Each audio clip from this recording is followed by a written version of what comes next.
할렐루야. 5월 27일 토요일입니다. 사무엘하 22장 29절부터 끝절 51절까지 말씀을 읽고 은혜 나누도록 하겠습니다.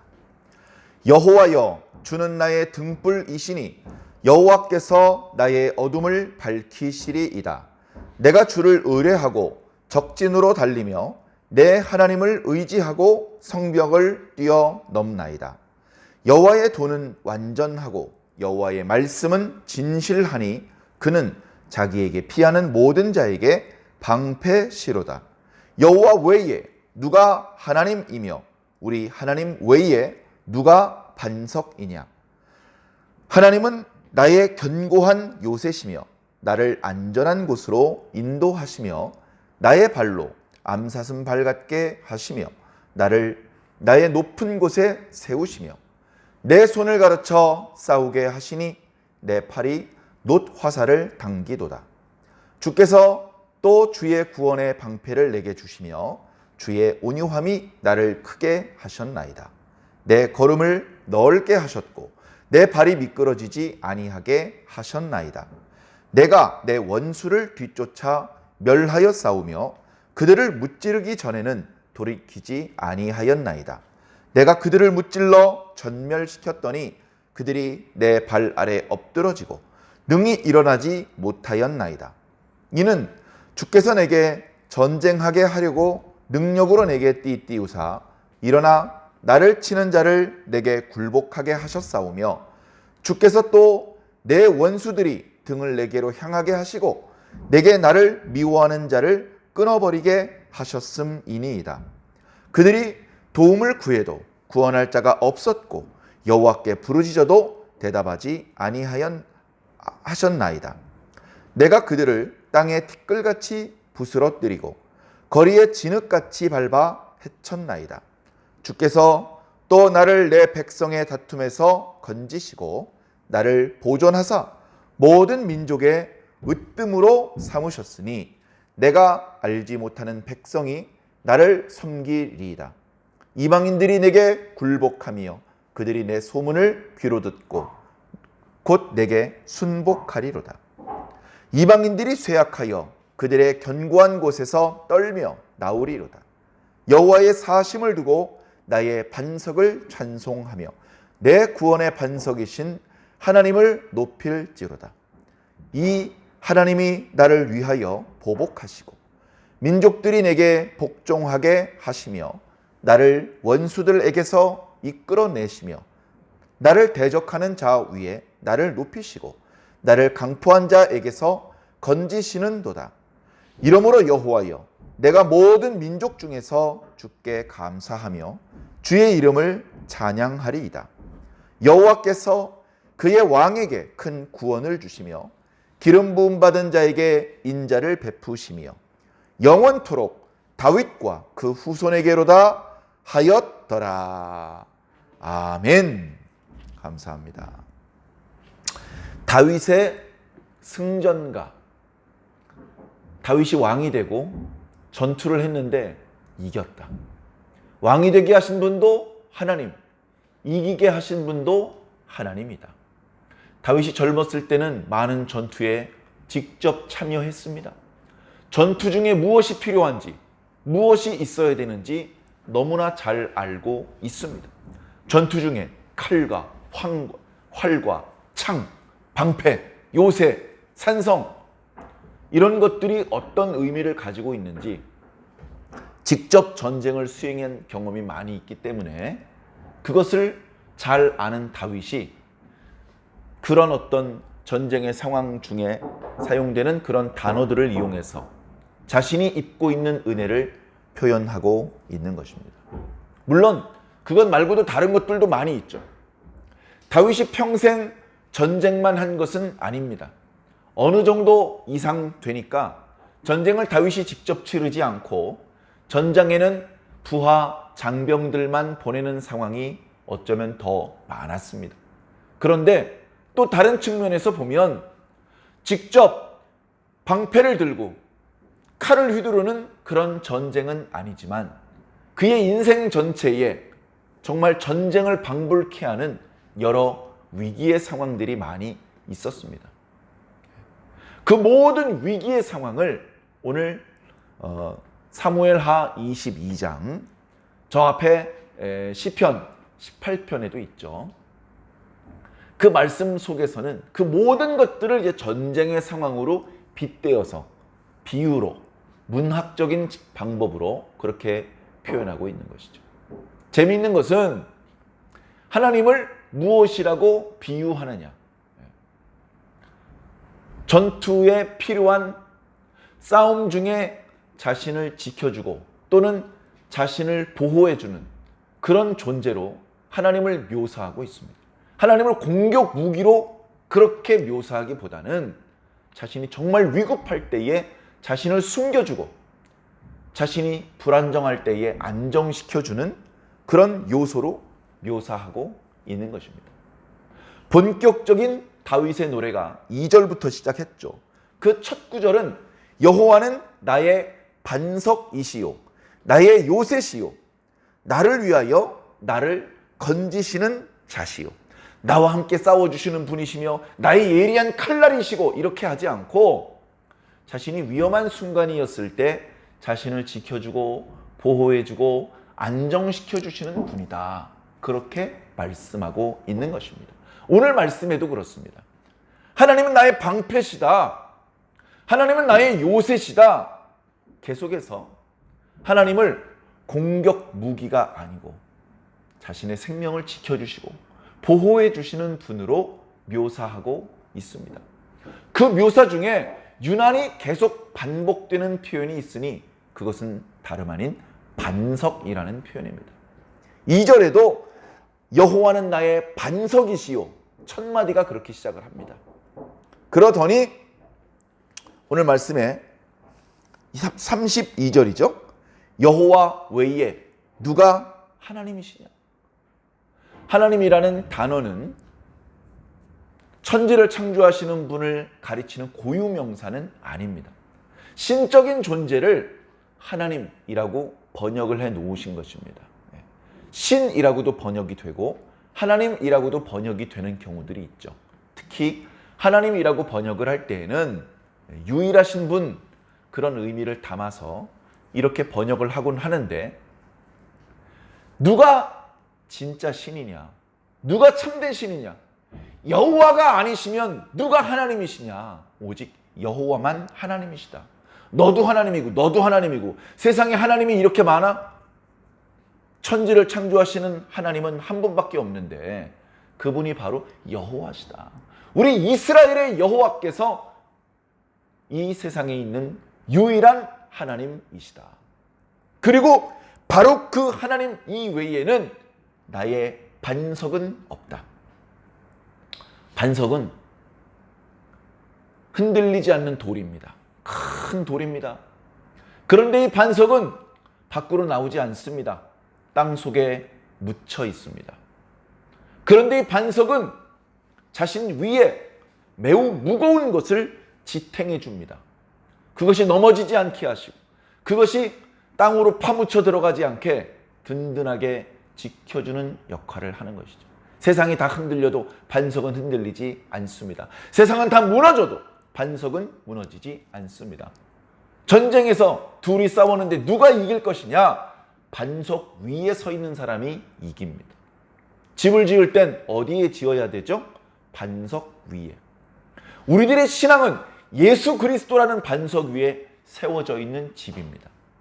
그리고 그 예수 그리스도를 구약에는 몰랐기 때문에 여호와 하나님이라고 불렀죠. 성삼위 하나님. 자, 여호와 외에 누가 하나님이냐? 하나님 외에 누가 반석이시냐? 나를 이기게 하시고 내 생명을 건지시고 나의 필요를 채워주시고 영원히 나와 동행해 주시며 인자를 베풀어 주시고 승리를 안겨주시는 분은 하나님 여호와시로다라고 말씀하고 있습니다. 그러더니 뒷부분에 47절에 또다시 하나님을 이렇게 찬양합니다. 여호와의 사심을 두고 나의 반석을 찬양하며 내 구원의 반석이신 하나님을 높일지로다. 그래서요 저는요 50여 구절이 넘는 이 다윗의 노래를 하나의 제목으로 요약을 한다면 여호와는 나의 반석이시다. 그 한마디 속에 다 들어있는 표현이 아닌가 싶습니다. 자, 오늘 말씀을 조금 자세히 살펴보겠습니다. 여호와는 나의 등불이시고 여호와는 내 발 앞에 어두움을 밝히시는 분이다. 우리가 너무나 잘 아는 시편 119편 105절에 주의 말씀이 내 발 앞에 등불이다 라고 말씀하고 있죠.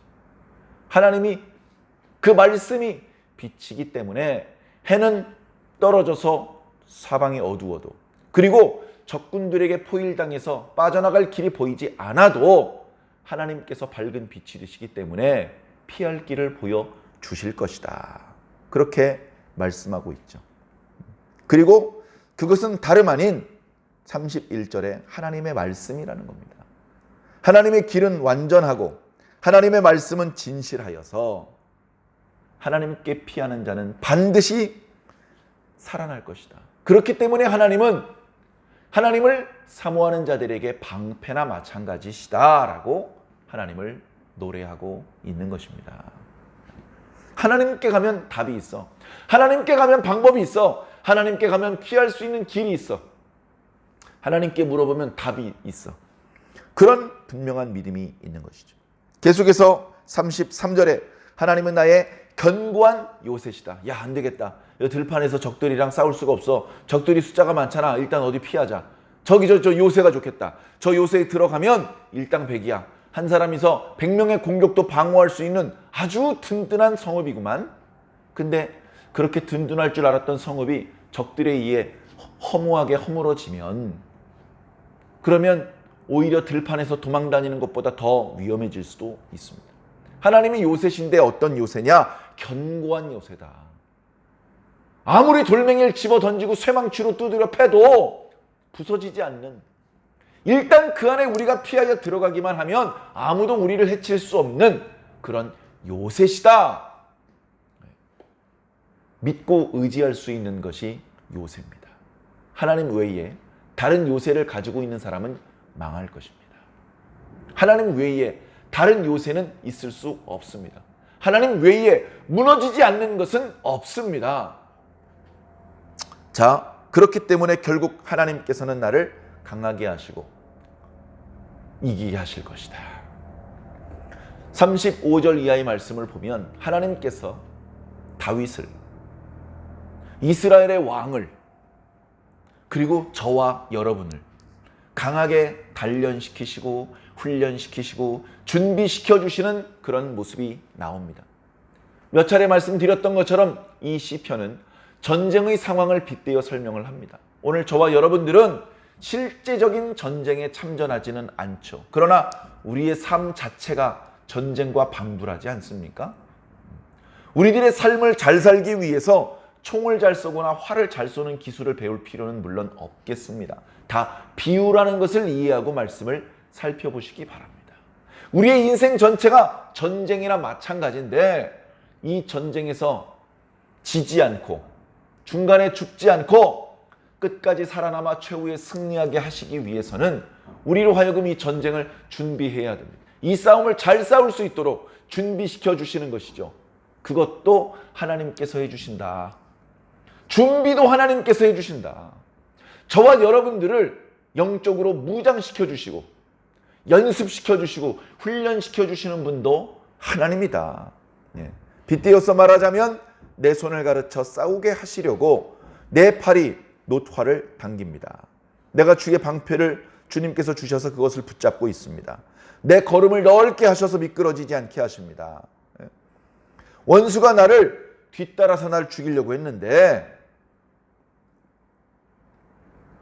원수와 싸울 때 내가 이기니까 원수를 뒤쫓아간다는 말이죠. 뒤쫓아가는데 완전히 항복을 받아낼 때까지는 되돌아오지 않을 정도로 강해진 것이죠.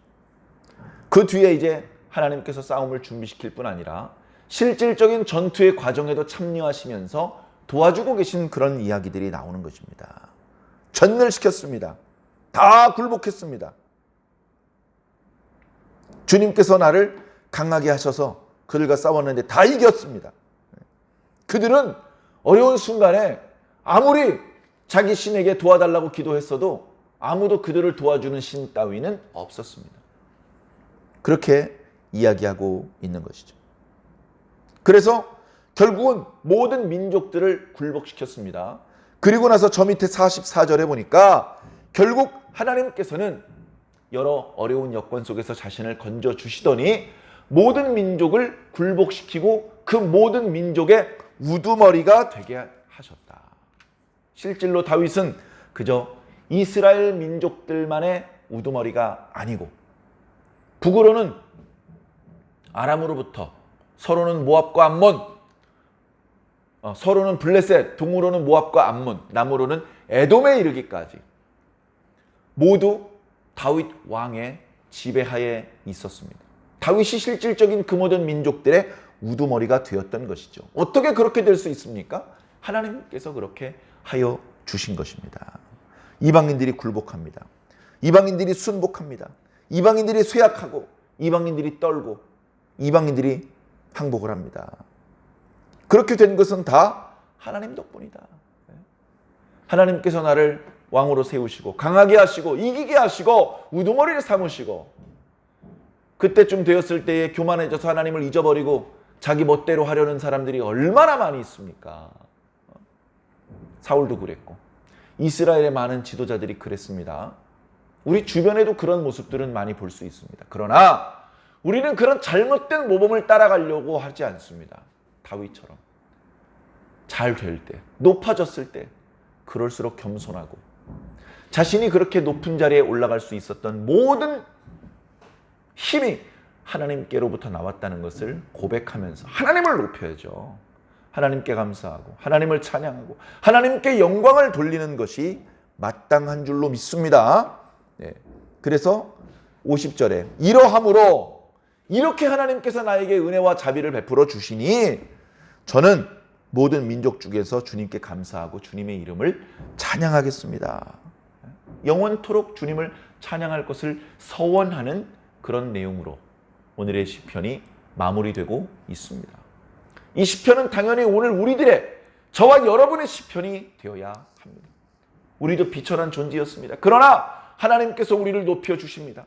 높여주시는데 교만해지지 않아야 됩니다. 높여주시는 과정에서 하나님께서 가르쳐주시고 강하게 하시고 훈련시키시고 연습시키시고 그리고 실질로 싸움이 있을 때 어떤 일이 진행될 때 하나님께서 도와주시고 결국은 성공하며 원하는 목표를 성취하게 하시고 그리고 그렇게 우리가 높아졌을 때 우리의 감사와 찬양을 받아주시고 받아주시는 것도 하나님께서 꼭 해주셔야 되는 일입니다. 그리고 지금 도와주셨으니까 감사하는 것이 아니라 안 도와주실 때도 그 전에 도와주셨던 그 은혜를 잊지 않고 영원히 계속해서 감사의 노래를 불러드릴 수 있어야 하는 것이죠. 사랑하는 성도 여러분, 오늘 우리는 어떤 은혜를 받고 있습니까? 오늘 우리는 과거에 어떤 은혜를 입었었습니까? 그때 다 감사했으니까 끝난 겁니까?